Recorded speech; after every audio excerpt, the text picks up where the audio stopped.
All right, well, thank y'all for coming out here today.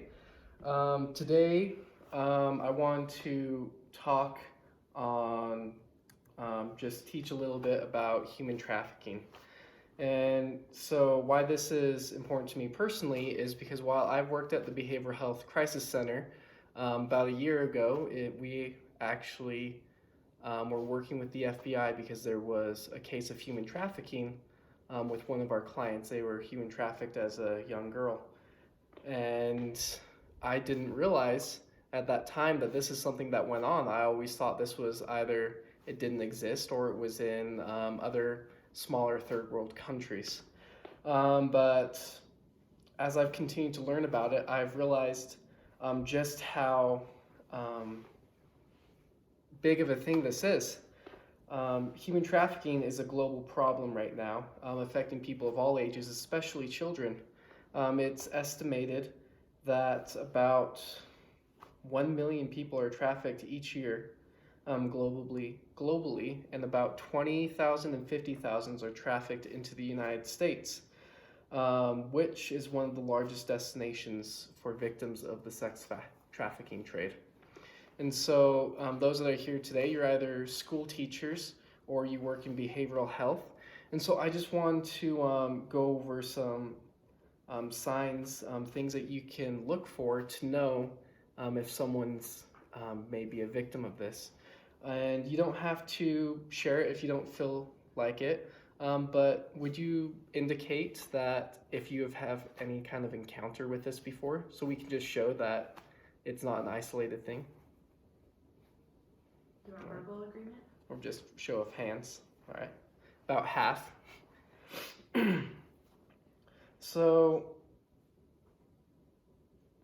I want to go through some signs of trafficking put out by the State Department of and just if anyone else you have said that you've had run-ins with this before, what are some signs or what are some things that you know are signs of human trafficking? In young children, Mm-hmm. So in the field that I work in for young children, I know that we look for any crude or sexual references that they would make or suggest. Any inappropriate of touching of themselves or others can also be an indication that they've been exposed to sexual relations of any sort. Okay, so just some promiscuousness, being sexually advanced beyond their age. Yes. Mm-hmm.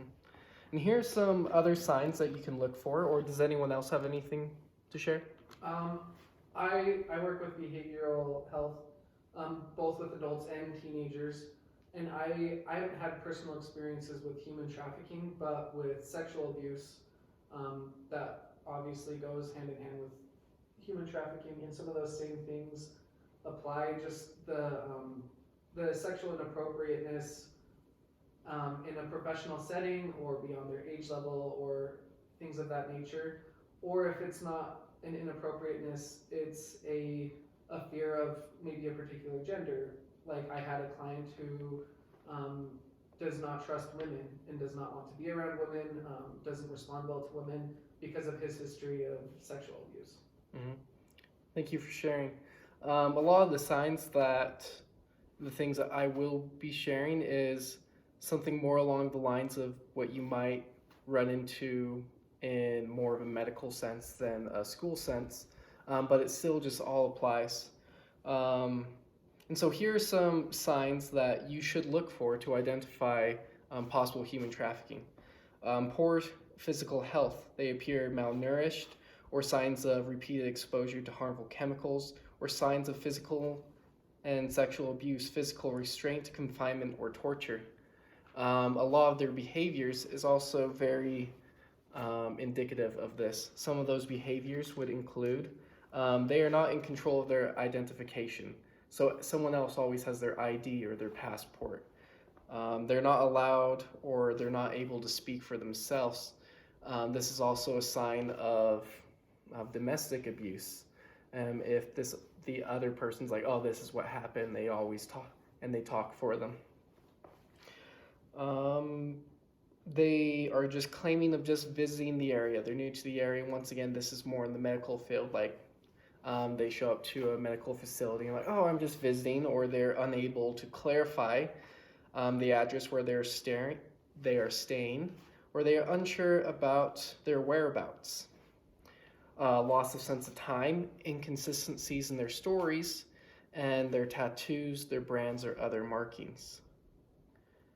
Is there any questions up to this point? Okay. Well, this next part is from the Joint Commission for Identifying Signs of Human Trafficking and recognizing these signs with their poor mental health or abnormal behaviors.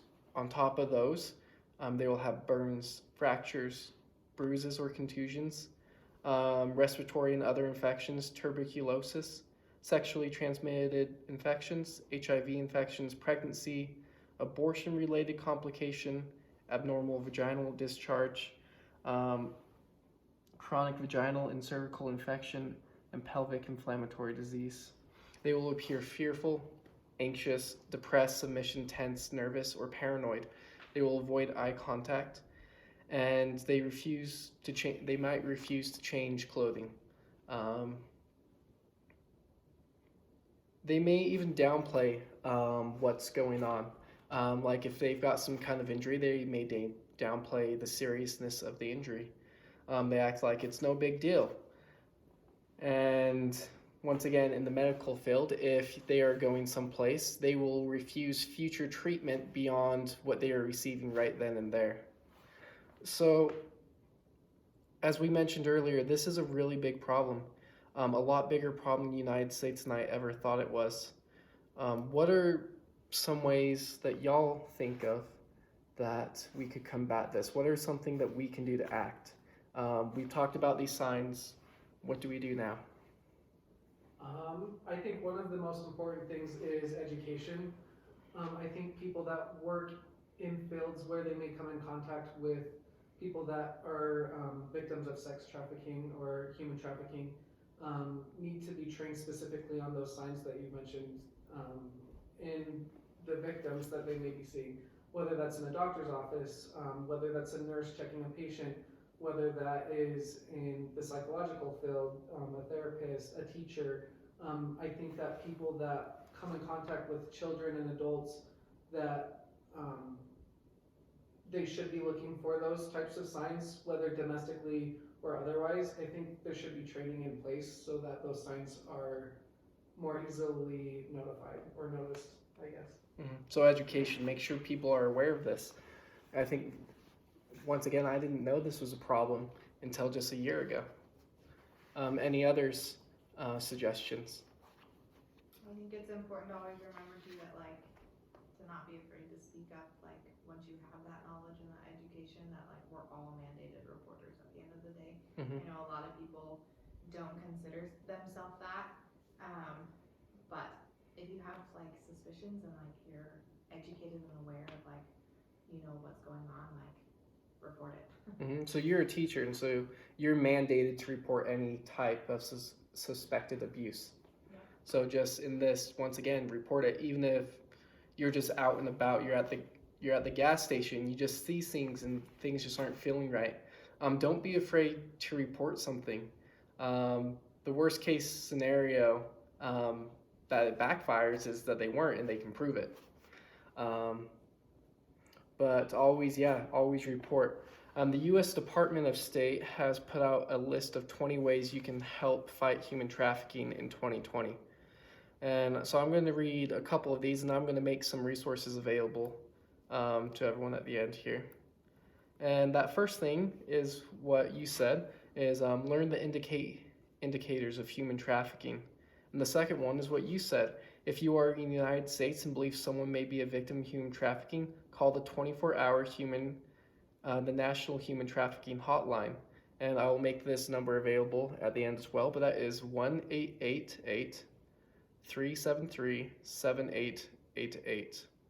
And it has just a good list of 20 things that you can do in 2020 to combat human trafficking. But that takes up all the time we have here today. Thank y'all for coming, and I'll be sure to get you any additional information after this. All right, thank you.